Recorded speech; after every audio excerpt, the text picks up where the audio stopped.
On August 17th, 2035, we discovered that it had already been 5 years since a massive catastrophe happened.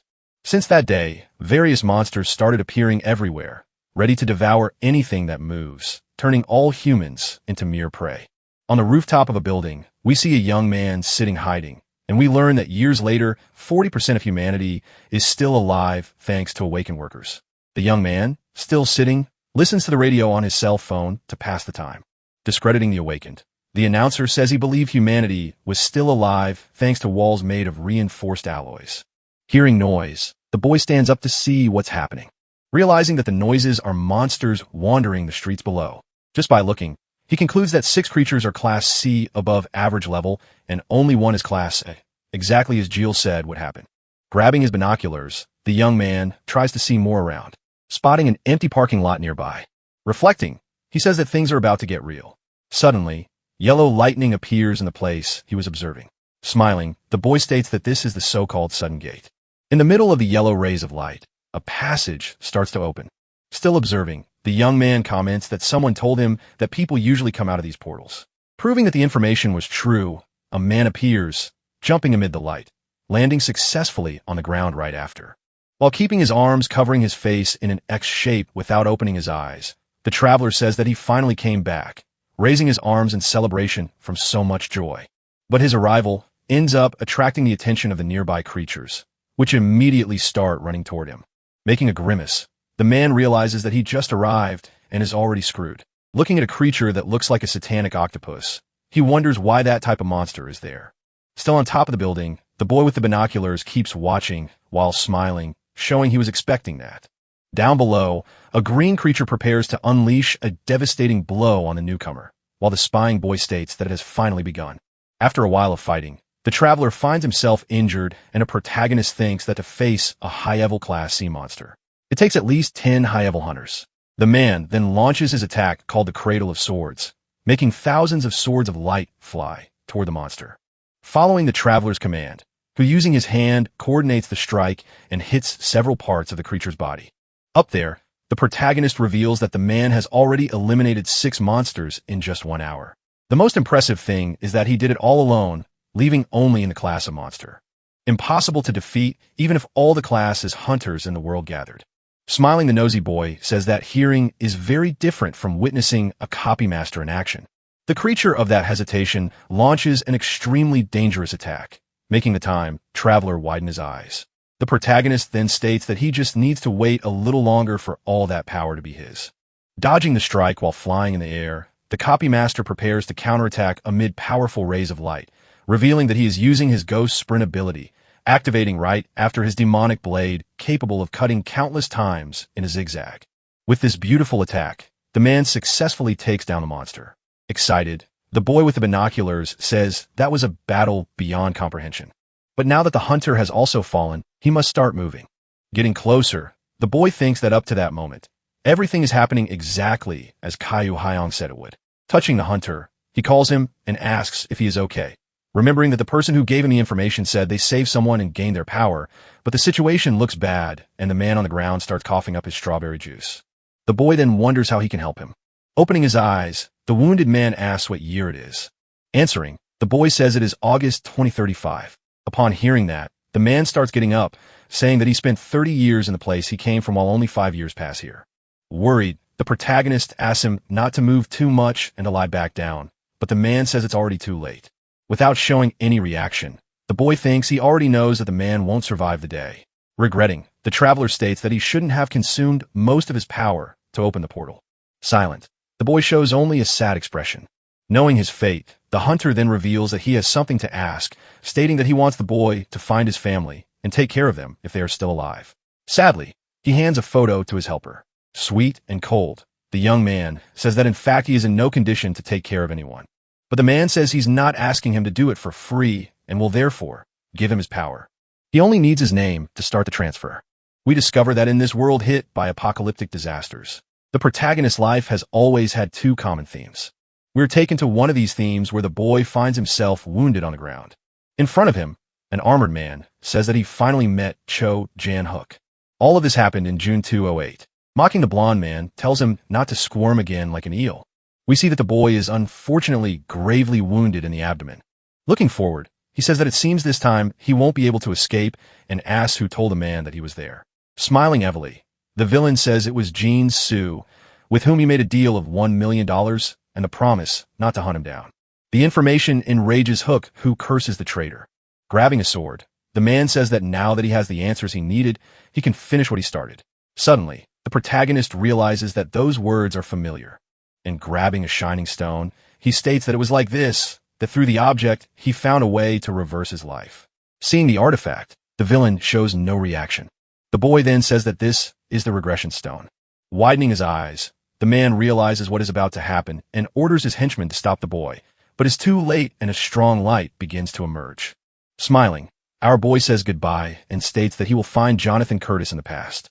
While traveling, all he wishes is that he goes back at least to the time when his siblings were alive. Everything works out, and we find ourselves in the present moment where he went back 23 years with the world still on the brink of collapse, and he is introducing himself to the traveler who said he would pass on his power. The two shake hands to begin the transfer thinking. Huck says that this time things will be different. A strong wind starts, and the system asks the man who previously had the power if he wants his body to disappear afterward. Considering himself a dead man, he clicks to execute this action while the protagonist receives all of his abilities. When the percentage reaches 20%, the man lying on the ground says the boy cannot let his guard down. Since even though the process is underway, if something happens, everything can be canceled. Suddenly, a huge creature appears behind our boy, leaving him in a very complicated situation. Laughing, the hunter says that life really is a mess. Upon seeing that the monster is the same one he thought he had defeated, incapacitated, Park Kang-ho says that in novels, people usually go home and live happily ever after. Warning right after that he will give up his power soon. So the boy must run away immediately because unfortunately there is nothing else that can be done since if life is a mess, one must live with the mess. His last advice is that Hook should adapt and survive as much as he can. Surprising him, the boy grabs an iron bar, stating that he's not crazy, just tired of always running away. Determined, he faces the classic creature, but it does not attack him. Turning its back, it walks away, leaving him confused. Dropping the iron bar, relieved, he says that he thought he was going to die from the tension. The hunter then says that he is very lucky. But the boy replies that it was all thanks to him, because if the monster hadn't been severely wounded. But before he could finish speaking, Hook realizes that the man's body is disappearing and gets scared. Unbothered, the man says that he must fulfill his promise and find his family if he doesn't want to be haunted forever. The transfer process ends, and a message warns that the user's body is inadequate to receive the system, and it will have to be rebuilt through awakening. Catching the boy off guard, the last warning is that the reconstruction process may cause pain. Immediately, Duck feels a crack in his neck and realizes that even though he's trying to act tough, it hurts a lot. His whole body twists, and he says it's as if all his bones are breaking and his skin is shredding. Dropping the act, the boy looks up and starts screaming intensely. The next day in the morning, a man inside a vehicle approaches whistling. Suddenly, something in front of him catches his attention. It's the protagonist who is at the place tying boxes onto a pickup truck. Seeing Kai Chelam approaching, the boy asks what he is doing there. Without answering, the man asks the same question since it was the boy who asked for time off and switched shifts with him. Lying, Puck says that he was just about to go home when a monster appeared and trapped him there. Astonished, his colleague asks if he wanted to die by daring to sleep in that place. Dodging the question, the protagonist asks him to just ignore that fact. Then he says that it's way too early for him to be there without the rest of the team. Also lying, the man says that he has recently been waking up earlier than everyone else. That's why he arrived first, thinking to himself. Our boy says he knows the man is hiding something at that place. We discover that the man has already tried but failed to use the copy master power correctly, which led him to get beaten up so badly by other Awakened members that whoever found him thought he was dead. Thus, the reason for his downfall was very simple, as the fool decided to reveal during his registration that he had the ability to copy, which angered many people who couldn't accept having their precious abilities copied so easily. After saying goodbye and starting the car, Chuck looks at the passenger seat where there are 3 Class B crystals and 4 Class C crystals which he stole from Hyong, even though he feels bad because those items saved his life. Now he just needs to figure out how to use them since he can't sell them. We also discover that Hyong, after awakening with Kang-ho's power, failed to retrieve any of the unknown crystals. So when he returned the next day to recover them, they were all gone. Not protecting the crystals became the greatest regret of the man's life. That's why Heck planned to grab the items as early as possible. Reflecting, The boy thinks that if it's just monster cores, he might be able to sell them discreetly. But if it's the core of a high-level monster, he'll end up attracting the attention of the association and the government, who will start an investigation. For the protagonist, in the worst-case scenario, he won't get the full value and will end up selling the crystals for peanuts. Staring at the phone screen, he concludes that there's only one way out to register quickly as an awakened. Someone answers his call and asks the reason for the call. Smiling, the boy tells Shulman that he has money and would like to meet for some beers, where he'll pay for the drinks if the guy agrees to do him a favor. In the safe zone of Sue, Huck talks to someone inside a building. The man in front of him says he'll pay $600 for all the items he brought, but the boy asks him to raise the price a little. A bit embarrassed, the buyer says that items like those used to cost $800, but demand has declined. Dissatisfied, a boy thinks about what to do next.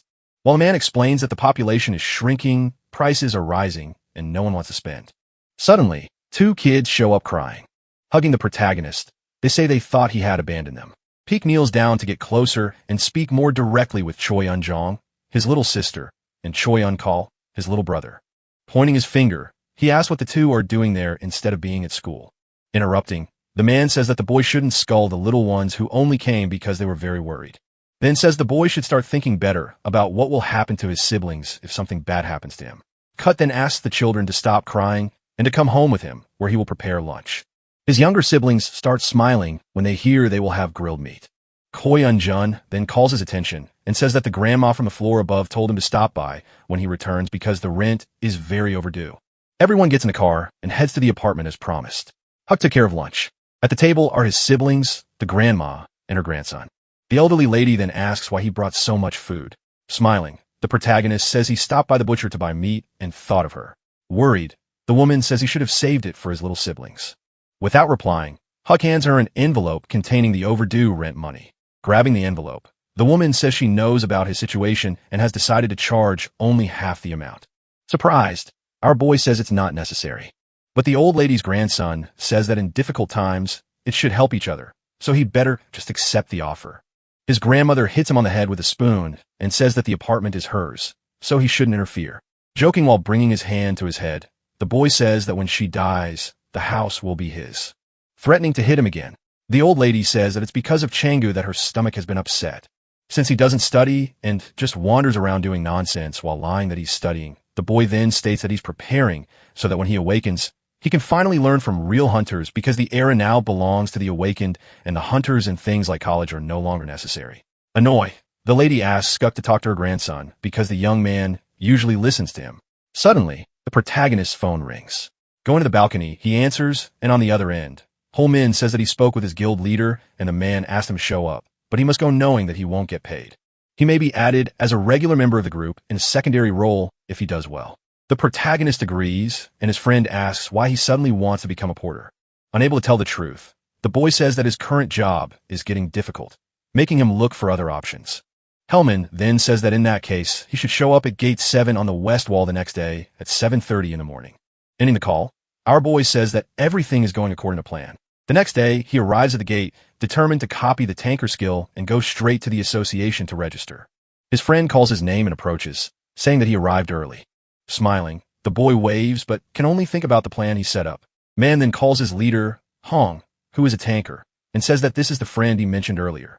The man introduces himself and says that he's the oldest, so the boy should feel free to ask anything. Extending his hand for a handshake, the boy says he's looking forward to working with him. Hyung shakes his hand and says the feeling is mutual without even knowing his skills were copied. A message pops up for Hook informing him that he can choose 3 of the skills he copied. Without hesitation, he chooses the skills Iron Skin, Shield Attack, and Overload. The system notifies Hook that the skill copying is complete and that they can be viewed in the skill menu. Our boy thinks that it only took enough time during a mere handshake, and now he has the ability of a tanker. Standing in front of him, the armored man watches, not understanding the reason for the smile on his face. Min then asks what he's doing, or rather why he's smiling like that in such a creepy way while still holding the handshake, easing the awkward atmosphere. The man says that he's got a strong grip and laughs. Embarrassed, the protagonist lets go of the team leader's hand and apologizes, but the man says it's fine, then asks him to get in the vehicle that is just ahead. A little closer to the car, we can see 2 guys chatting and a girl, and another guy who seem to be analyzing their bows. The driver is already ready, and near him is a young woman distracted while looking at her phone. Giving instructions, The armored man asks Jun-hook to greet the group members before boarding. But the boy can only think about how the skills of these people will be useless when he copies the abilities of higher-level awakened, concluding that even so, he'll have to copy the group members' skills, even if he deletes them later. Starting the trip, the truck leaves with the team. Sitting, our boy reveals that he has already copied 13 skills by that moment, where 3 are healer skills. We return to the girl who was distracted earlier, and she is still on her phone.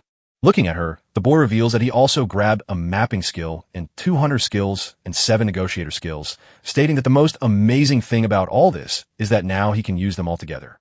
We see a place full of buildings where lizard-like creatures with purple tongues and red eyes run, apparently, to attack someone. It's Hai, who using his shield asks the creature where it thinks it's going. Meanwhile, the protagonist keeps thinking about how having skills in multiple roles can make him powerful depending on the combinations he makes. Lee Danny joins the battle, following the orders of his leader, and swiftly shoots using his bow and arrows, hitting one of the monsters squarely in 3 different spots. The leader then orders Aijin to finish the battle quickly. Hidden on top of one of the buildings, the girl says that she understands. Then she fires an arrow at high speed that hits the monster right in the eye. The creature falls, and Hyong praises everyone for the good work, informing them that only 2 enemies remain. In the back, just observing, Jung-hook wonders if he should try to register just for fun, concluding that it's better to do it when the hunt is over since there's no need to complicate things. Some time passes from that moment. Approaching, the team leader says it was a good hunt and praises the protagonist's endurance, who carried a large amount of byproducts throughout that day. Suddenly, something catches the man's attention. We see another guy approaching with a bag on his back, saying that he can't take it anymore. Shinman then says that his friend was quite famous at school because of his fists. The man asks if he's talking about the school before the catastrophe, confirming the boy says that the protagonist, even without training, left all the athletes in the dust. We see that Jun-hook is listening to everything and gets embarrassed when the team leader asks if he was a delinquent, but his friend says that he only hit those who deserved it and had the dream of becoming a detective. Ending the conversation, the man hands our boy an envelope containing the payment for the day. However, the boy says he doesn't need it, but Hyong still tells him to take it and just say thank you, since if it weren't for his help, things would have turned out differently, which leads him to ask if he wouldn't like to continue being a porter. Smiling, our boy says he'll think about it. The man walks away and says they will meet again soon. Kamin then asks if the protagonist is going to the barbecue later, but he says he already has plans for that night. Curious, the young man asks what plans he's talking about and whether it's a date with a girl. Some more time passes, and we see the SU Awakened Association building. At the exclusive counter for tankers, a female employee looks nervous about something she just heard. In front of her is Hook, and the girl asks if he can repeat what he just said. Repeating, the boy says that he came to register as an awakened, and the girl asks if he's sure he's an awakened tanker. Confirming, he says that he awakened as one that very morning. Not believing it, the girl looks at him with an expression that says she isn't sure whether that's even possible. Nervous, the boy asks if there's something wrong with what he said. The girl then says that it's just that he's the first person to awaken as a tanker in months and congratulates him for that, saying that to continue the process, she just needs his ID.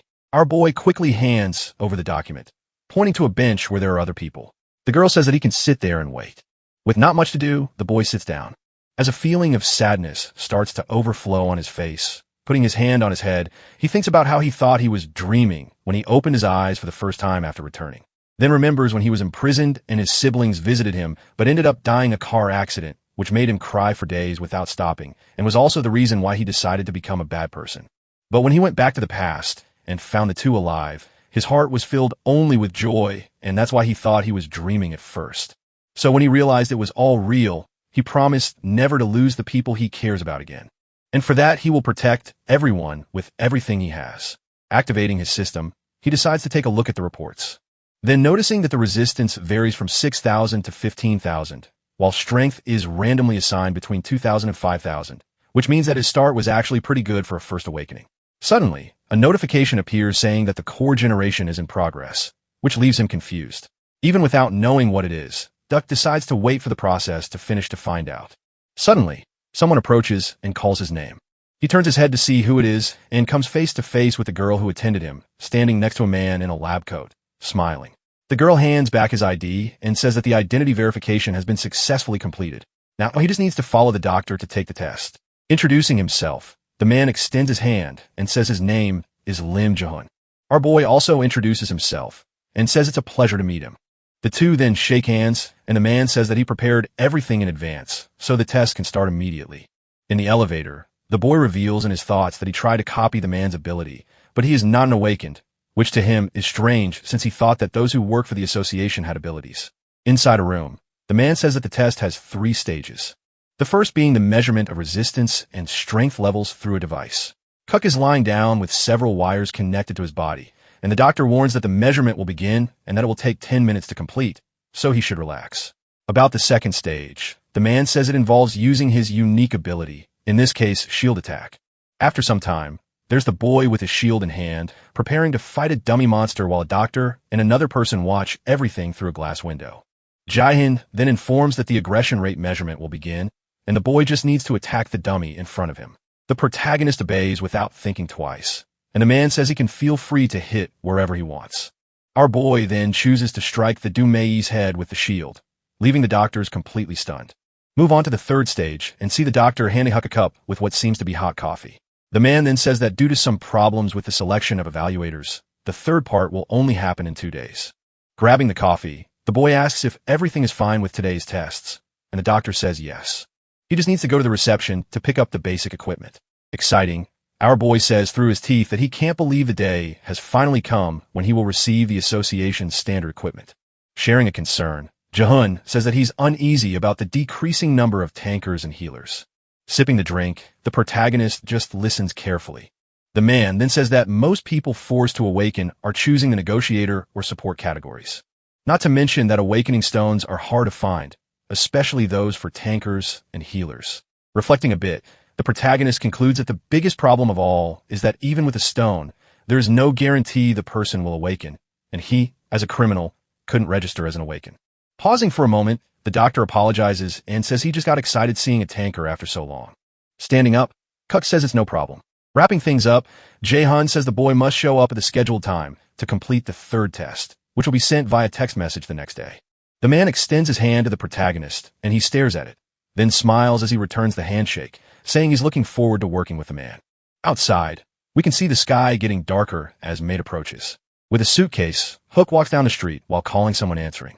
Who asks what happened? The boy then says it's nothing serious. He just wanted to let him know that he awakened as a tanker earlier. Shocked, the guy on the other end asks if he's being serious or just joking.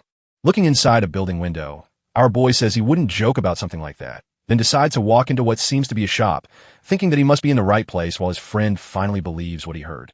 Laughing, the guy impressed, as it's unbelievable. Because they were together just a few hours ago, and now suddenly his friend became a tanker. Without getting an answer, the young man asks if Heck is still on the line. Our boy is distracted looking at a front leg model of a mantis that costs an incredible $3 million. Remembering the phone, he says the call got a bit unstable, then talks about his visit to the association earlier. Revealing the reason for the call, he says that since only the third part is left, he'd like to know if he can go on another hunt to observe. His friend then asks why if he already saw how things work. Answering, the boy says that he was too focused on carrying stuff to pay attention to all the steps Hong was taking. Suddenly finding something, our boy gets happy. Still on the line, Humin says he'll check with the team leader and get back to him with an answer. The boy thanks him and grabbing the item, tells the seller that he would like to take the bracelet along with an exit solution. Thinking to himself, he says that if he's not mistaken, that is the artifact used by Jaden Russell, who ranked 3rd among the villains. This was before the regression when he was in 8th place in the ranking and ended up going out for drinks with a man who explained to him the method to acquire the bracelet and the main potions. Without saying anything, the seller just stares at him coldly, still thinking about the 30% efficiency boost he'll gain in all abilities with the item. The boy also stays silent. Breaking the ice, he then asks why the man is staring at him like that. Apologizing for the intrusion, the seller asks if the boy registered as an awaken earlier.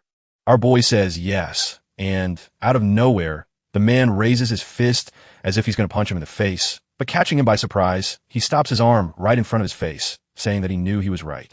Smiling, the man says that he's also an awakened and his ability is teleportation. Relieved, the protagonist doesn't show much reaction while thinking about how his heart raced, thinking he was about to get punched. Extending his arm to return the fist bump, he thinks to himself that in this case, he should copy that ability, too. Another man appears and introduces himself as Huang Mansu, and awakened with the ability of spatial manipulation. Saying it's a pleasure to meet him, Huck thinks that this is yet another ability he would really like to have. The first seller then says that he overheard the boy's phone conversation and asks if he really is a tanker. Next to him, the other man says that having that ability makes him practically ignoble among the awakened. Our boy then says that he didn't expect to find awakened like them there and asks if that's a side job. The two men deny it and say that working at the shop is actually their main job. Explaining, the seller with slightly longer hair says that with so many people awakening with support abilities, it became hard to find a job. The other says that to make a living, he decided to become the owner of a store that sells antiques and supplies for awakened. He then hands over the exhorter solution that the boy asked for and says that both items will cost 300,000 karo. Heck smiles while thinking that now he has all the materials he needs. The bracelet, the solution, the above-ranked crystals that are at his home, and his strawberry juice that will link him to all the objects. Already at home, he looks at the bracelet, which is now glowing in shades of purple, and concludes that he did it. Putting the accessory on his arm, the boy reveals that its name is Twilight.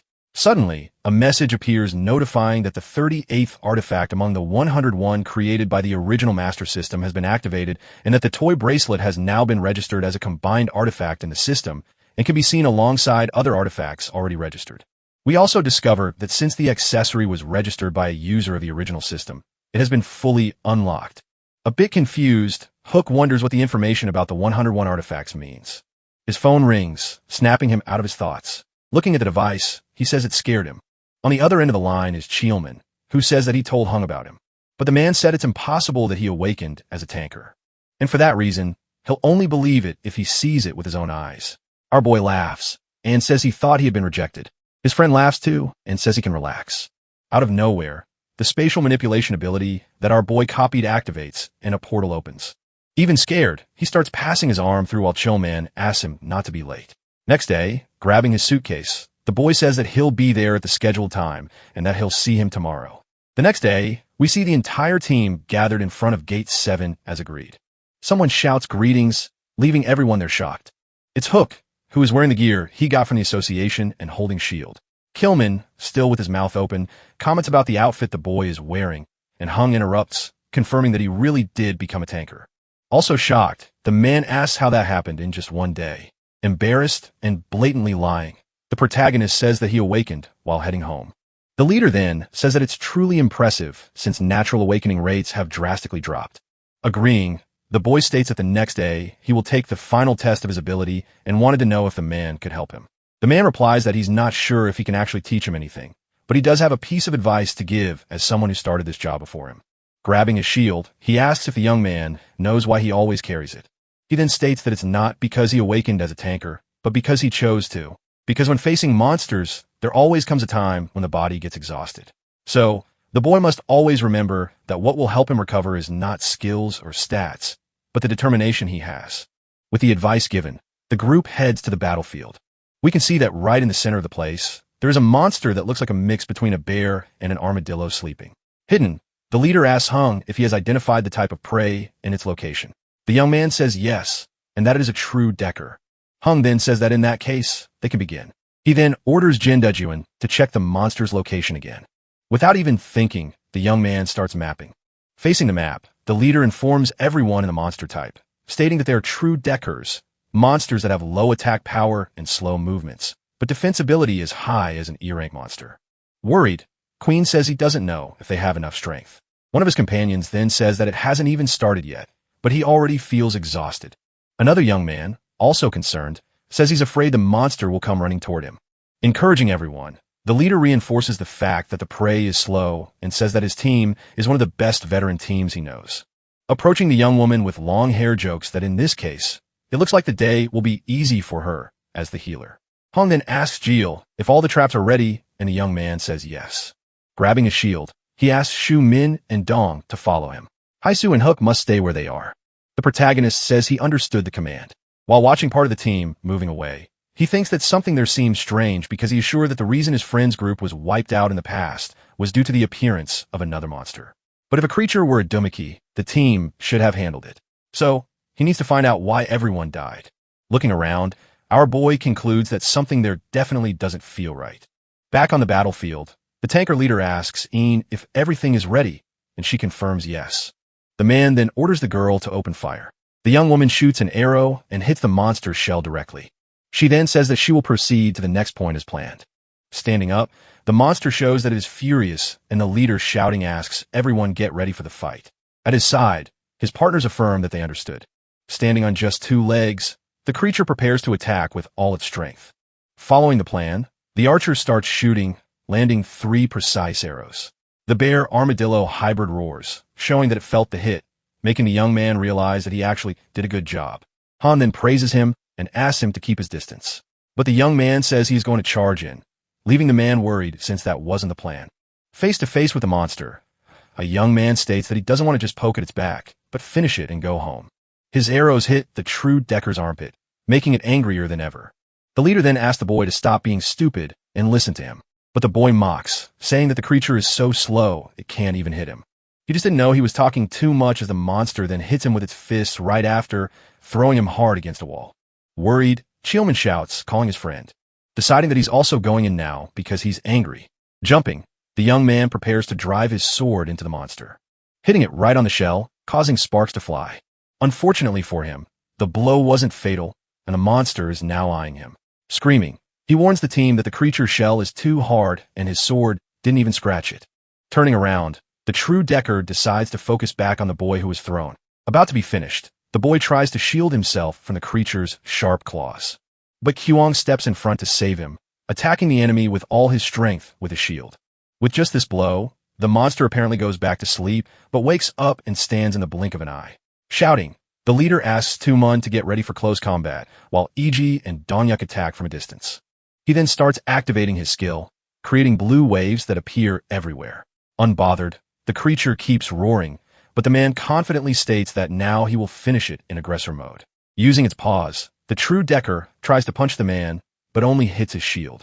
Suddenly, an arrow flies by and catches his attention, and the archer tells EJYN that it's time.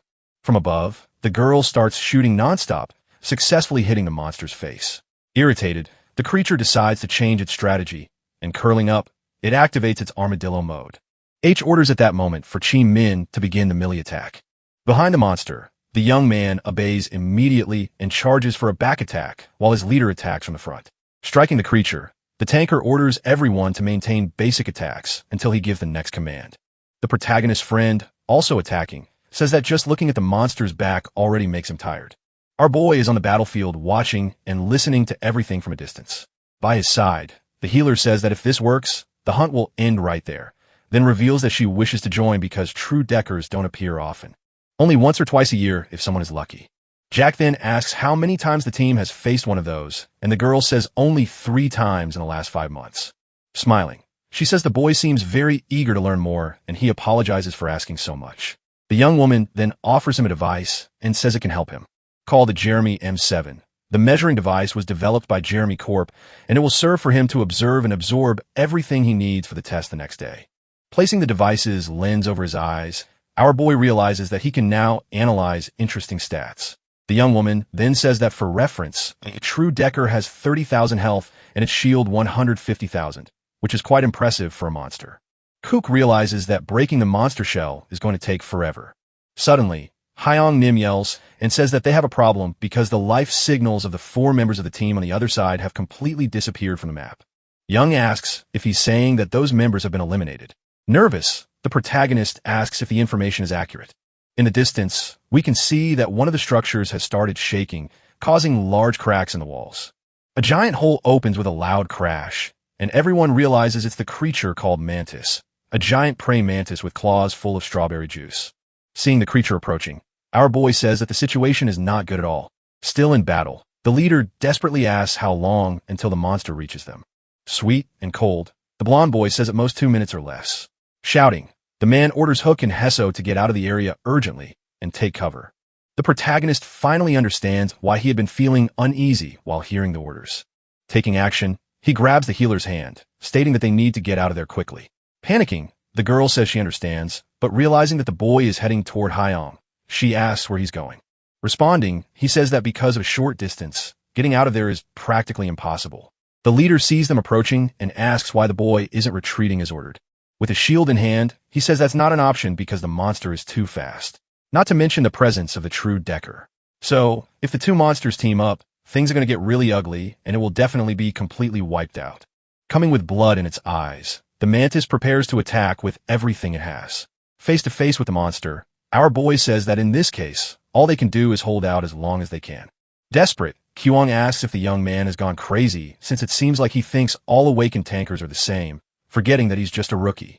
While they argue, a monster keeps grumbling in front of the two. The leader then states that if a complete beginner who hasn't even gone through virtual combat attacks a mantis recklessly, his explanation is interrupted by the mantis, who gets tired of waiting and strikes. With nothing else to do, Huck tries to protect himself with his shield, while replying that either way, once he gets his registration card, he'll be going into live combat, which means tankers need to succeed no matter what, even being rookies. Quickly, our boy starts running while the mantis continues pounding on his shield. Jumping. The boy decides to fight back and attacks the monster's head, leaving the others shocked by his sheer determination. Min then says that he is an idiot because this is not just a simple test, but a real battle that could cost him his life. Unbothered, the protagonist says he knows that, but it's time for them to worry about something else, which is the true Decker right behind them. Because if it's not stopped, everyone there will be wiped out at once. The bear armadillo monster attacks the two young men mercilessly. Hung puts a shield in front, so he doesn't get hit directly, and asks Jungkook to join the protagonist to buy time as a negotiator. Immediately obeying, the other young man joins our boy. Holding his shield with all his strength, the leader asks Keeman to stay and help him with that monster. Suddenly, the creature makes an unexpected move that ends up throwing the man far away. On the ground, he asks Jeel to use a binding trap on the true Decker urgently. Without hesitation, the Void does what was asked. The trap starts spinning toward the monster at high speed, binding its legs with chains when it gets close enough. Shouting, the boy says that it will last for 5 minutes. While getting up, the leader thinks that with that monster in front and the man is behind, the only way out is blocked, which makes the situation desperate. With all his strength, Cuck uses his shield to attack and defend himself, accompanied by the other boy who shoots arrows every 5 seconds. But the blows have no effect on the giant mantis. Unable to give up, our boy strikes the creature once more, making it look at him with its glowing red eyes. Suddenly, something can sit straight in the head, surprising even our boy. From the top of the building, the archer praises Soo E-jin for the attack, but the girl says this is no time for compliments. The mantis quickly realizes where the blow that hit it came from, and determined, it starts retreating toward the girl. Huck shouts and tells the young woman to get out of there immediately, but she realizes that it may be too late because the mantis legs are already at her window. The young woman is hit directly, and the strike causes numerous injuries. Down below, the archer screams her name in desperation, while continuing to shoot arrows, hoping to draw the monster's attention. Without success, he fears that everything is now lost. Worried, the healer next to the protagonist asks what she should do. Looking at his bracelet, our boy concludes that he was too careless because he forgot that he won't get stronger overnight. Besides thinking that using the shield attack twice would keep his artifact activated. Going through his system, he decides to check the options to prevent Yunin from passing away. Looking at the various pieces of information on his screen, he thinks that maybe he should use skills to increase the bracelet's effectiveness by 50%, which could be quite risky. With no other way, the boy decides to do it, even if it costs too much. Waves of blue light begin radiating around his body, reaching the broken window where the mantis is about to enter and finish the girl, who is on the ground, injured, and unable to escape. While Heck hopes with all his strength that his action will draw the monster back, beside him, the young healer realizes that she needs to do something because she won't be able to bear seeing her friend die without even trying to help. She runs off, leaving our boy alone. With nothing else to do, he looks ahead and realizes that his strategy worked. The teen leader asks E-jin to leave the area, but Hux, as the young woman will be fine. Han asks how he can say something like that, and our boy replies that he managed to make the monster leave her. Not believing it, the man asks what the boy is talking about, but he doesn't even answer because he is already charging at the mantis. While striking with his shield, he thinks that it is too risky to keep his ability activated with just basic attacks. Concluding that he will need to use the copied skills because he has no choice, he activates the destructive body skill along with a negotiator skill. The giant praying mantis almost hits him, but he manages to dodge with a jump. With the skills activated, Huck states that now his basic attack damage is comparable to that of a dealer. Suddenly, a sensation takes over his body. Smiling, he thinks that he has felt this many times before the regression, stating that it's as if all the cells have awakened, just like it happened before he became a villain, and that it was this feeling that allowed him to rank 8th among the villains. The name of this sensation is hyperperception. Our boy goes back to attacking now, with his old sense activated because of his strength when the mantis legs starts to crack. Inside the building, Ian is finally able to stand up. But when she tries to use her weapon, she ends up dropping the main part, the arrow, because of a nasty wound on her arm, which is making her lose a lot of strawberry juice and draining her strength.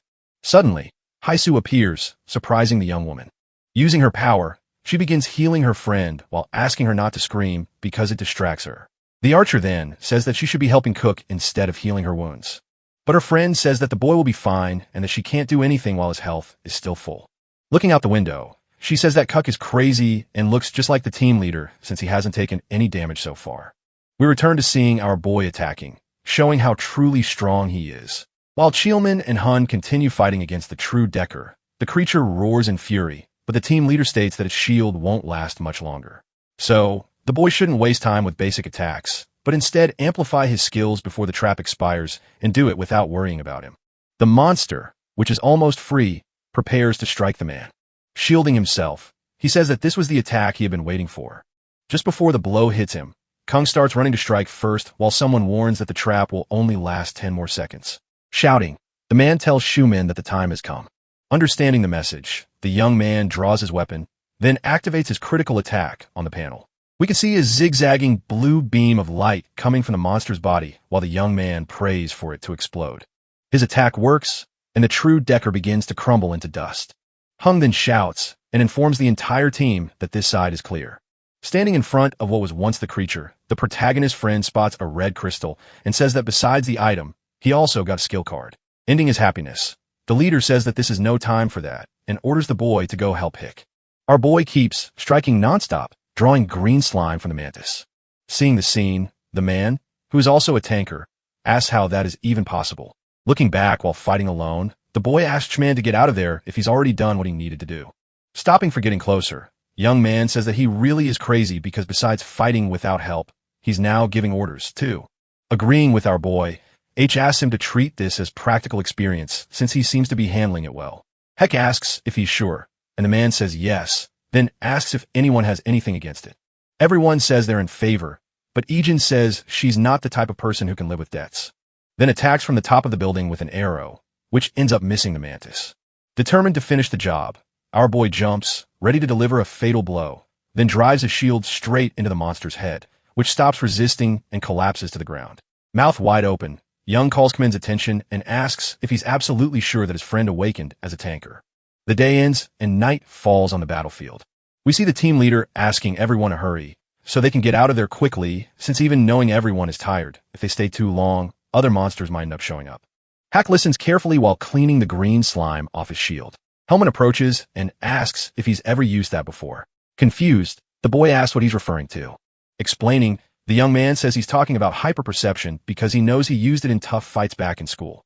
Our boy doesn't answer, and his friend says there's no way he never used it after everything he did earlier. Then asks if the boy is okay since he used to get headaches after using the skill. Putting away his shield, the protagonist says he's fine and that it's probably because of the awakening. His friend says that he really is very lucky and owes him a beer, which must be drunk that night with no excuses. Seeing his phone ringing, Huck says it'll have to be another day because he needs to spend time with his siblings. Catching him by surprise, Hung approaches and asks who he is and if he really awakened the day before, since there's no way someone could fight like that being just a rookie tanker. Turning around, the boy says, maybe. Worried, Keelmin tries to stop him from saying something stupid. But the boy simply says that since the situation was dire, maybe he released so much adrenaline that his strength became superhuman. Convinced it's a lie, the man asks if the boy really expects him to fall for that story. Our boy then decides to stay silent. The leader turns to the other members and says there's something he'd like to tell everyone. Then states that on that day, Cut defeated a mantis alone, but is not officially registered yet. So, even though it was an emergency, if anyone finds out, the whole team could suffer consequences. That's why everyone must keep their mouths shut and not tell anyone about what happened that day. The archer smiles in relief at H's words. Laughing, the other two guys say they're not stupid and will take what happened to the grave. Surprised, our boy calls the man, but he thanks him, leaving him more confused than before. Explaining, the leader says that if it weren't for him, everyone there would be dead, and that's why he'll include him in the profit distribution as a tanker, of course. Mouth wide open, the boy asks if that doesn't mean the others will receive less than they expected. Haisu approaches and says he's right, but knows that no one would complain. Smiling, she says that in any case, if someone does, the boy should let her know because she'll immediately stop healing whoever is against it. Our boy's phone rings again, and he says he needs to answer. Curious, the girl asks if it's his girlfriend. Smiling, the boy denies it and says it's just his siblings, but we find out he's lying because the one calling is the association, which leaves him intrigued because he has no idea why they're trying to contact him. We're taken to the association building. Inside a room, the boy asks why his test was moved forward. Responding, Jae-hoon says it's because the hunters dispatched to Thailand are returning that night. Not understanding, the boy asks what that has to do with anything. The man then explains that a C-rank monster appeared in Bangkok a week ago, which made hunters from other places be dispatched, but in that mission, Korea scored higher than Japan. So, naturally, the association is focusing its attention on that. Thinking, Hut concludes that they just want to get rid of him quickly, stating out loud that he's ready to begin. While the man apologizes for the change in plans, explaining the test, Jae-hyun says it will be conducted as a simulated battle in a virtual combat room. Suddenly, a monster starts being generated in front of the boy, and he realizes it's similar to the simulation room before the regression. Interrupting his thoughts, the doctor warns that the monster he will face is a Xerus F rank, and the test will last 1 hour. So, the longer he holds out, the more points he earns. Looking back, the man asks the others if everything is ready. In a room with him are Hyong, a guy with glasses, and a woman with long hair. The three of them will be the judges for the test. Nodding, the tanker confirms that everyone is ready and the test can begin. Speaking again to the protagonist, Jae-hyun announces that the test has started. We see the monster charging straight at the boy while he thinks about the information he received about the high-ranking hunters arriving at the association. Putting his shield in front of his body, he decides to begin an attack, causing the monster to retreat backward. Thinking again, Hook concludes that he needs to take the opportunity to copy the skill of one of the hunters who will arrive. While the monster smiles at him, returning the smile, the boy thinks that if he plays this right, he will definitely succeed. But now he needs to focus on the test. Thinking about his super sense, he states that he could pass using just that. But with the average hunting time for that monster being 4 hours, if his stats in the Stage 3 test are better than those in Stage 2, he will definitely become suspicious to the association. So, with textbook-like movements, it's better that he fills the time without doing too much or too little to avoid drawing attention.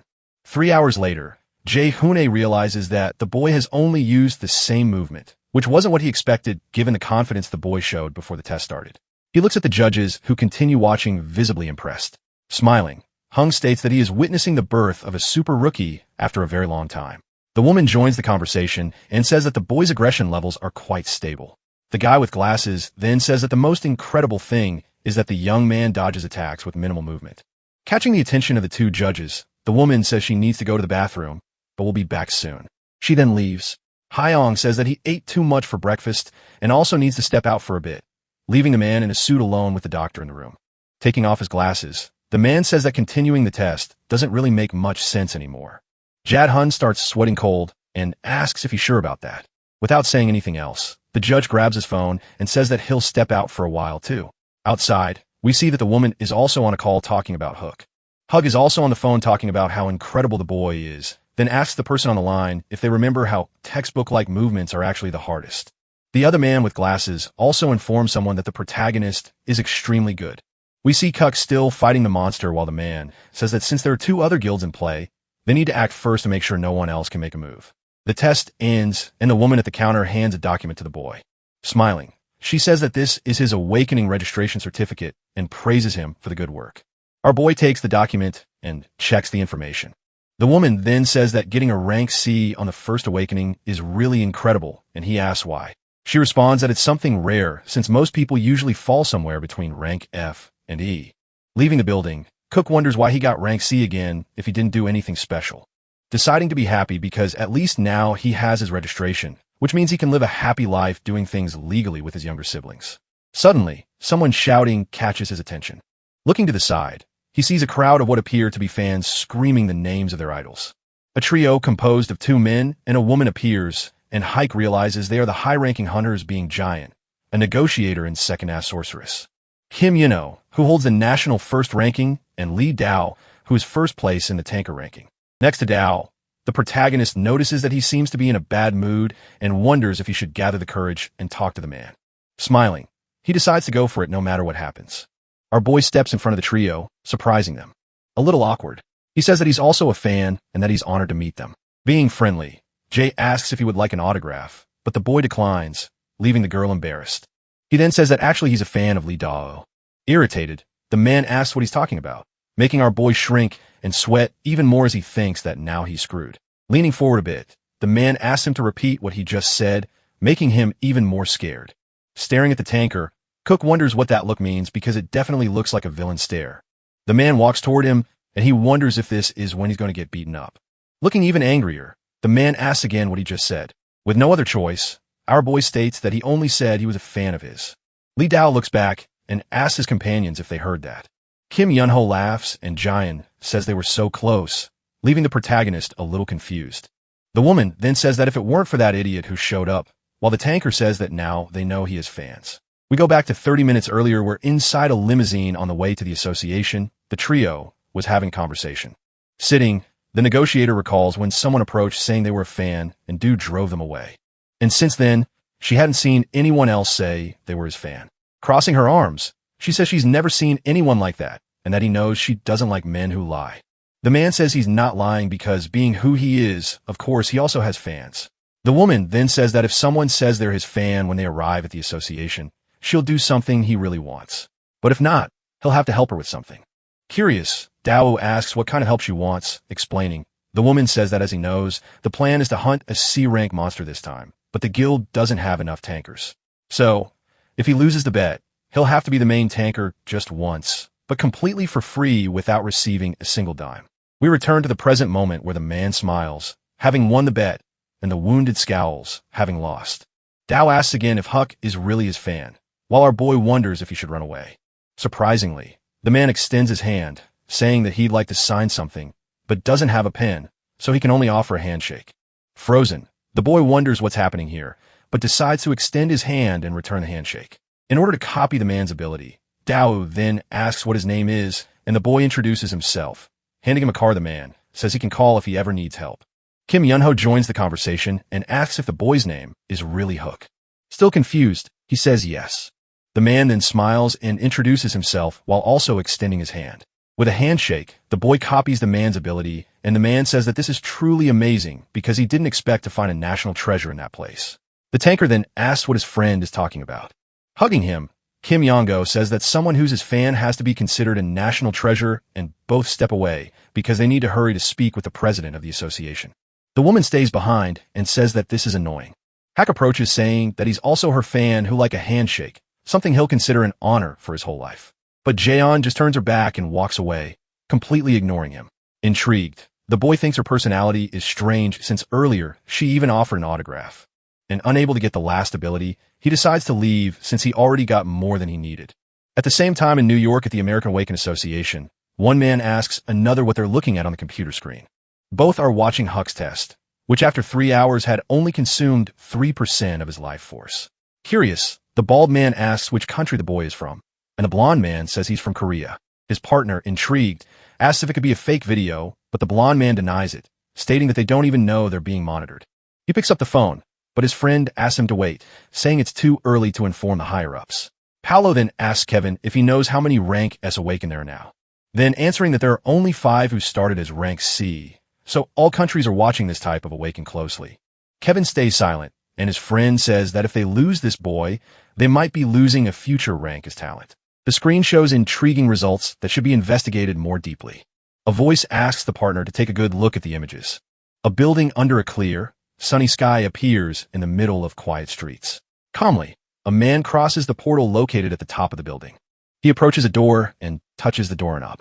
While going down the stairs, he analyzes the evolution of his defense and resistance skills. According to the system, universal skills increase defense and significantly reduce damage. Shortly after, a scene of ancient ruins under a clear, peaceful sky can be seen.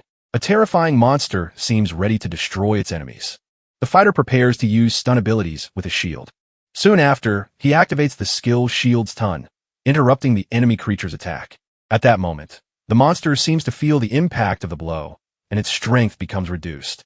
Realizing that the opponent has taken some damage, he shouts for Kim Yu.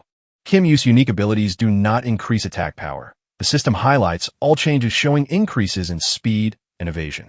A compliment is made for the impressive power of the lightning flash attack. Suddenly, the warrior performs an aerial attack, while the creature tries to counterattack. With a quick strike, he lands a guaranteed critical hit, right after teleporting into battle. At that instant, he manages to strike the monster's throat. The skill is activated and his movements become faster than light.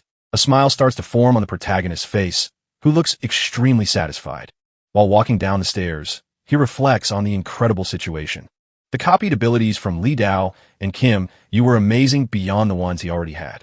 By combining some of them, it will be possible to face monsters from beginner zones.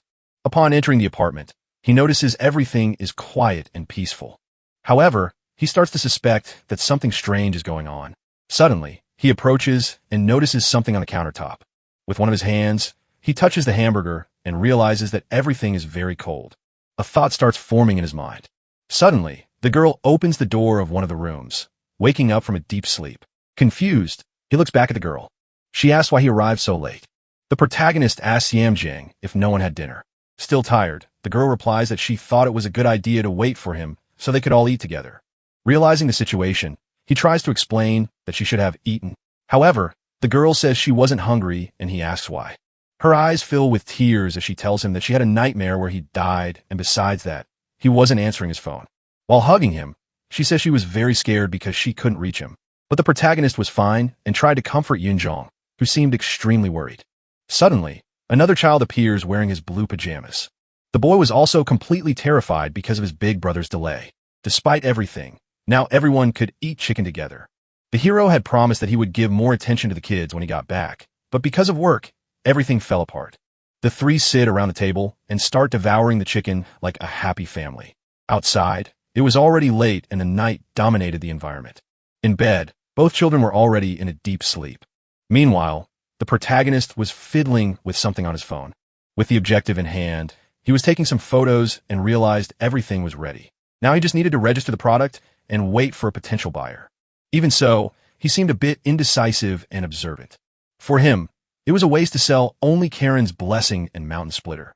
Slowly, his fingers approach the card, but he fails to acquire a new ability due to incompatibility with the user. Even so, he was willing to make a copy, but that didn't work either. At that moment, he realized he had no other option. Suddenly, he looks surprised as a message about core generation appears. The boy's head starts hurting instantly with the creation of a new function. According to the system, he gained additional points and new abilities. Without understanding anything, the noise started becoming louder and louder inside his mind. Carefully, he watches the loading of the core generation, which was at 1%. But he had no idea what that meant since he had never heard anything about it from Kill Hyung. Even so, he seemed anxious to discover what he would find at the end of AD loading. The energy starts spreading completely throughout his body. With a thoughtful expression, he reflects on the sensation he had when awakening. The color of his eyes changes to a bright blue, and he decides the best thing to do is check his status. The destroyed buildings seem abandoned and uninhabited. In the middle of the street, a vehicle crosses the city's debris. Inside the vehicle, the hero uses the system to input a search term. The original system is divided into two systems, the master system and the copy system. The master system is the central system responsible for the derivative system spread across the dimension. The system is not awakened, but rather an independent entity. Meanwhile, the copy system is an awakened system that only works with one user, being able to copy all abilities and also capable of recommending them to each other and creating new ones. The copies applied to all life forms with a derivative system that the protagonist seemed not to fully understand. While climbing a few more floors, he reflected on all that information, thinking that he could copy abilities from monsters. After walking a long path, he finally reached his destination. To recover his strength, he decided to drink some water. In the end, he believed that the information was really useful, reflecting on its functionality. Shortly after, he decides to open his status window. The user Crow Janyuk, 25 years old, was in the class Copymaster and Core was at level 1 with some power increases. At that moment, he noticed some changes in the status window. The details on the screen listed his abilities, additional points, and attributes, and he also noticed the creation of a new status. With a smile on his face, Trojan Hyuk watches the activation of the All-Stars plus 100 option from the Twilight Bracelet, boosting his stats. He was happy with the status increase and curious to check the core. The recharge point was probably the amount that could be charged. In a moment of reflection, he thinks that the power consumption could mean that more than 20,000 could be used. If the bracelet options were added, he could produce everything with great efficiency. However, he knew that the most curious thing was that the stats were only at level 1. His hope was to believe that with the level increase, the stats would also grow. Suddenly, he hears a strange sound coming from the lower part of the building. His feet quickly move toward the edge of the building. At that moment, he notices something unusual and tries to draw attention to himself, walking through the streets of the destroyed city with a powerful monster. Without wasting time, he opens the city map to observe every corner. As expected, there was no one living in the surroundings, making the place perfect for the test. Meanwhile, the creature's expression showed all its discontent. Koi Jan-yuk didn't waste time and ran to the parking lot to observe more closely. Apparently, his enemy had no eyes, but seemed extremely powerful. Standing still, the boy waited for the best opportunity to start the fight. His eyes change color, and he activates his power weapon. According to the system, he could choose the type of weapon to be used, such as a spear, a sword, or a dagger. The creature was already losing its patience and started letting out a scream. Its feet began moving toward the protagonist. The best thing to do would be to summon the long bow to fight against that powerful enemy. Suddenly, the weapon begins to form in his hands. At that moment, the protagonist starts to understand why Park Gango was so strong. But there was no time for reflective thoughts since his opponent was coming at full force. Koi Junha prepares his bow and assumes an attack position. The arrow flies toward the monster's face, hitting it precisely. Using his weapon, he fires quick and critical shots. With determination in his eyes, he realizes he had maximized not only the core but everything else. Meanwhile, his opponent is being attacked in various ways and could not hold back desperate screams. Shortly after, the creature starts losing what little balance it still had. But Choi Jan-hyuk wanted to continue the fight, so he runs toward his opponent. With a jump, he asks the system to switch to the longsword. Smiling, he seems extremely confident, thinking that he had inherited Park Gango's complete abilities. Getting closer to the creature, he grips his sword tightly. In the end, his goal was to become as strong as his hero. With one strike, he directs his movements toward the body of the horrendous creature. Shards could be seen all over the dark night as the monster lay fallen. The protagonist seems very satisfied with that fight for defeating his enemy. Looking at his phone, he realizes that an hour and 20 minutes had already passed. However, he believed it was very late, and if he were to consider all the other demons in the vicinity, it would take another 30 minutes. Suddenly, he notices that his phone was ringing. Looking at the screen, he sees that it was the Agreement Association. Confused, he wonders if he should answer the call due to the late hour, but he seems very curious to find out who is calling. On the other side, a woman introduces herself as Kim Juvie from the reception team. Without saying exactly what she needed, she asks if the boy was awake. Kim Ji explains that she received a sudden call from the secretary's office. Upon hearing that the president of the association wanted to have a private meeting with him, Jun-hyuk notices the appearance of the monster. Without losing focus on the call, he tries to gather more information about the meeting. Before setting a time, he needed to know when the president would arrive. The receptionist informs him that his schedule was the same as every day at 7 a.m. At that moment, the clock showed 6:20 a.m., but the protagonist would be at the designated place at 7 a.m. Meanwhile, the monster was getting closer and closer. Without prolonging the subject, Jun-hyuk was sure that he could arrive in 30 minutes. Hanging up his phone, he turned all of his attention to a new challenge. With intense footsteps, the creature was quickly approaching. Wielding his shield, he activated the stun charge. The aberration's attack was immediately interrupted. With his eyes glowing again, he advances using the lightning strike. Suddenly, he manages to reach his enemy's back by being faster than light. Upon touching its skin, he receives the option to copy the ability of the lowest-ranking soldier of the Vargo Grace. Without wasting time, he accepts and lets the system handle everything. With a jump, he lands back on ground. Shortly after, the skill copy was already fully complete. Using the power of his voice, the warrior asks to open the subspace. A bright and colorful energy, probably from a C-grade crystal, appears before him, indicating that something important was detected. With the crystal in his hands, he could absorb it to raise the core's level. At the same moment, the absorption of the C-grade crystal is initiated. The energy begins to spread throughout the protagonist's body. Inside his mind, his only thought was to raise the core level to save time. With the complete transformation, Choi Jung-guk was curious about what kind of fight awaited him. Meanwhile, the sun's rays spread across the landscape. Shortly after, the protagonist passes through a portal, returning to an urban area. Looking at his phone, he thinks that with that growth rate, he would be able to significantly reduce the time until the second awakening. The clock shows 6:55 in the morning. A sound starts forming in the young man's stomach. Alone, he begins to notice hunger spreading throughout his body. Soon after, he finds himself in an elevator next to a woman. Opening the system, he decides to check the details of the newly copied skill. With an expression of curiosity and confusion, he seems unable to understand the recognition of the lowest-ranking soldier. Following the explanation, the recognition would be made by the lowest-ranking soldiers of the Vargo Grace who would not attack him. Leaving the elevator, he keeps reflecting on that kind of attack prevention. While following the secretary, he thought it would be a powerful skill to use when alone. The woman stops and opens a heavy door. With a friendly expression, she asks the boy to enter the room. The gay-haired man in a suit seems very pleased to see Crow Jang Yuk. Even with some shyness, the boy calmly enters the room. The chief asks him to sit in the chair and make himself comfortable. Smiling, he asks if he could speak informally with the protagonist, not seeing it as a bad situation. He immediately agrees, since the man seemed to be doing that from the start. First, he shows that he is impressed with the boy's punctuality. The president of the association seems not to understand when Juk starts mentioning all the tasks he performed for his siblings. For a moment, the two remain silent, just exchanging glances. But shortly after, the chief starts laughing out loud. Despite everything, he believed the boy's words were less of a joke. Changing the subject, he decides to get straight to the main point. Meanwhile, the hero waits attentively for the formulation of the sentence. Without wasting time, he reports that the association wanted to make a proposal. The president wanted the young man to refuse all recruitment offers from foreign guilds and stay in Korea. Thoughtful, the warrior says nothing and analyzes the situation. Contrary to the gay-haired man's expectations, he informs that he had never received any offer to join a foreign guild. According to the research, major guilds from the United States were showing interest in recruiting Jungkook. That information seemed completely new to the boy.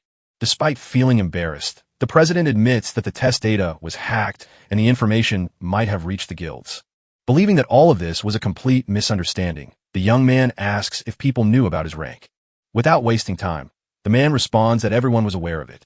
However, Cho Janik did not believe that being ranked C was something so impressive as he was only a first awakener. The second awakeners were classified as rank C due to certain statistics. In the end, the protagonist felt there was nothing different about himself compared to them. Koin Jun Hyuk does not know how to react to the facts presented. Focused, the man says that by maximizing the second awakening, he could aim for rank as straight away. The protagonist thinks that with the second awakening secured, he could have abilities comparable to a third awakener and even have a chance at rank S. Considering the boy's abilities, he was extremely valuable, and the association believed that was highly attractive. Therefore, they couldn't just stand by and watch someone so talented be taken away. While receiving a notebook from the secretary, he informs that he had prepared 3 conditions. First, he would receive an initial support fund of 1 billion. Second, total tax exemption limited to his group. Lastly, he would receive 2 parts of an A-rank equipment set provided completely free of charge. Handing him a pen, the president states that the contract period would last until the second awakening. Now, Choi Jungkook had only one mission: accept the conditions and sign the contract. But the protagonist seems suspicious, reminding them that he was only a rank C. Despite hearing the proposal, he informs that he was not convinced. All that support offered, just to prevent him from moving to another city, seems suspicious. So, he wanted to know if there were other conditions. Suddenly, the president stands up from his chair, realizing that the boy was very observant. The association's condition was that he could not naturalize in another country during the contract period. Leaning on the table, he explains that the young man could not join a guild and should consult them to participate in expeditions. Additionally, if the association requested the boy's participation in a raid, he would have to prioritize it under any circumstances. In other words, no kind of obstacle would be allowed between Cho Young Hyuk and the association. In the end, no guilt of the warrior's own choosing. These were the final conditions, but he would have little time to consider the proposal. The president informs that the offer would expire the moment he contacted other guilds. However, the protagonist seemed to perfectly understand the situation and sign the contract. Confused, the man in the suit offered some time for him to think, but the young man was determined and already knew his goals. With determination, the two shake hands, sealing the deal. Outside the city is bustling with people walking everywhere. In a restaurant, a girl examines the menu options with an employee. Suddenly, a child gets excited upon realizing they are in a big shopping mall. Koi Jang-yukon brought his 2 siblings for a family outing. Excited, the boy asks if he could look at some t-shirts. Yam Jang seems worried about all the noise from her brother. The hero is having fun. Both are amazed to hear that they could choose a few items to buy. With a smile on his face, the hero says his siblings could choose the 10 items they like the most. Happiness spreads across the children's faces as they celebrate together. Everything was happening in an unexpected way, but he knew he had to wait until the end of the protection period. Koi Jan-hyuk was worried about possible problems along this journey. Suddenly, Yinjong shows her brother a beautiful blue dress. Inul immediately likes the outfit and says his sister should get it. An employee approaches and asks the children not to touch the clothes on display like that. Meanwhile, Junie reflects on the list of things he should do relating it to past events. At that moment, he tells the employee not to worry about anything since he will be buying the clothes. Either way, before completing that list, he had absolutely no intention of leaving Korea. Suddenly, a warning for shoppers informs that an unexpected gate has opened inside the mall. The information is repeated once more, showing the real situation to the customers.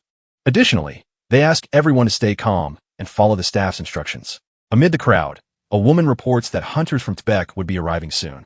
According to the orders, everyone should stay inside the mall, but customers already wanted to leave as quickly as possible. Outside, everything was even more dangerous, and the best thing to do was to follow the woman for a safe evacuation. Suddenly, chaos takes over the place as people start running in desperation. Koi Jang-guk observes the situation that was about to unfold, feeling the tense atmosphere. Being a hunter, he was willing to check what was happening, but asked the employee to take care of his siblings. Benjang seems extremely worried about his safety, warning that it was very dangerous out there. According to the young man's memories, there were 5 D-rank monsters near the store. That day, a building collapsed due to the monsters that followed the refugees into the large shopping mall. His hands begin to tremble, feeling anger about everything happening at that moment. He crouches down and asks Yunjong to take care of her brother Yunil. Knowing that the Tibet Guild would only arrive after all the destruction, he leaves determined to face the monsters. In the end, he would have to endure the situation completely alone, anxiously waiting for reinforcements. The arrival of the monsters causes complete despair in the streets. Calmly, an officer tries to guide people to take shelter inside the mall. The atmosphere becomes tense with people fighting among themselves, try to rush even more. Meanwhile, the monsters start spreading throughout the city. There are 5 in total, ready to destroy everything in their path. Upon hearing his screams, the creatures begin to look around. People keep running in terror, pushing each other. Koi Jang-yuk stands in the middle of the group, letting everyone pass quickly by him. At that moment, despair takes over his face as he realizes he was completely alone. The giants were coming toward him, and he no longer knew the best way to defend himself. With a tense expression, he decides to open the subspace. Beside him, a portal is formed for him to choose his abilities. A terrifying aura spreads through the air, showing all the fury present in the creature. The young man could not let any of them pass. He had to protect his brother at all costs. According to his shield, it was ready to take down each of his enemies. With the swift movement activated, he would trick the opponent with quick movements. The strike manages to hit the opponent's leg with tremendous force. Upon feeling the attack, the creature lets out a powerful scream of pain. Using his speed to his advantage, he moves throughout the area, confusing his enemies. Suddenly, he stops running and observes the situation. Those abominations follow the protagonist's movements and turn their bodies. Jan Haya provokes his opponents, calling them to fight. The 5 seem irritated by that boy's arrogance. Without wasting time, they start running toward their small target. On a street, vehicles pile up in the middle of the city traffic. A man grows increasingly angry, realizing that the vehicle wouldn't move. The street had been blocked because of the cars trying to leave, and not even the police were managing the situation. Irritated, he realizes this was a terrible time to be stuck in traffic. Suddenly, he feels a hand on his shoulder. His colleague tries to calm Dasu in every possible way. The fight happening in the city was being broadcast live. At the center of it all, Jernyuk was trying to hold off the creatures using all his skills. Filming the fight, a young man tells viewers that he was impressed by the courage of the unknown fighter. Inside the car, the men watch the broadcast on their phone attentively. At that moment, the memory of the young man comes instantly to Dao's mind. Without wasting time, he informs that he knew the young man who was fighting completely alone. His colleague asks who that guy was, seeming very curious to know his identity. With a smile on his face, Dao says the boy was his fan. Confused, his friend seems not to understand what he was talking about. The man explains that upon returning from Thailand, he met a fan at the association, but couldn't remember his name. Meanwhile, the young man tries to stream the best moments of the fight, risking his life. He knew that if the unknown fighter died, he would be next. With his equipment, he continues reporting, showing all his professionalism in ignoring the danger to record the urgent situation. In the end, The young man asks his followers to be generous and make donations. The comments reveal the viewer's shock as they discuss frantically. One of them claimed that even Dao would be incapable of fighting like that.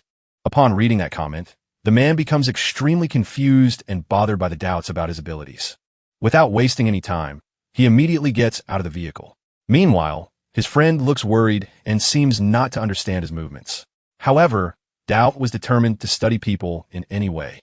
With determination on his face, nothing could stop his goals. He gets out of the car, leaving his colleague completely alone. At that moment, people begin to follow the master immediately. One of the warriors asks the man to step aside, who seems not to understand the situation. Suddenly, all the warriors were beside Disu and ready for battle. His final order is for Zhou Huanwu to investigate who that new face was. Without knowing his name, he warns that he wouldn't get much information. But the chief remembered the identity, Kim Jong-uk. In the end, the captain wanted to know if all members were ready for battle. Their expressions reveal a determination to protect the people and the city by following the master's orders. Now, everyone could head straight into the battle together. Hearing the command, they all start running toward the fight. Like a fierce blow, one of the monsters tries to hit the warrior, but he is faster and manages to dodge with all his acquired skills. Even so, the impact causes him to fall to the ground. His face is already covered in sweat due to the intense fight. In his thoughts, he begins to pray for some kind of help since the fight was unfair. This was the best opportunity to use the super sense. In every way, he tries not to be reckless and avoids the most difficult strikes. His enemies were terrifying and completely insane besides being powerful abominations. Junhyuk tries to run as fast as possible, but he knows that facing two monsters at once was anything but simple. He starts to slow down and stops near the creature's claws. With a roar, the monster seems to observe the best chance to attack. At that moment, the protagonist realizes that his plan worked, successfully tricking the opponent. However, he notices an unusual situation and becomes completely confused. With a surprise attack, the opponent tries to use its giant paw to trample him. Diso arrives with his team, all ready to help as much as possible. The powerful shield protects his face as he gets closer and closer. With the stun enhancement activated, gathering all his strength and skills, he manages to deliver a powerful blow. The creature is completely disoriented, not understanding where the strike came from. Jan Hyuk is amazed to see his idol sharing the same battle with him. His orders are for Kim Da-hun and Jinong Su Jang to take care of Tukon. Jae Hwan would be responsible for checking if there were other survivors around. Du is assigned to heal Cho Jan Hyuk and stay with him until the end of the fight. While settling on the ground, the boy questions the delay of the guildmaster. Noticing that the boy kept chattering, Dao realizes that he could fight against two more monsters. After being completely healed, the protagonist would have the mission to fight with a group for the defense of the city. Meanwhile, Duel spreads his powers throughout the boy's body.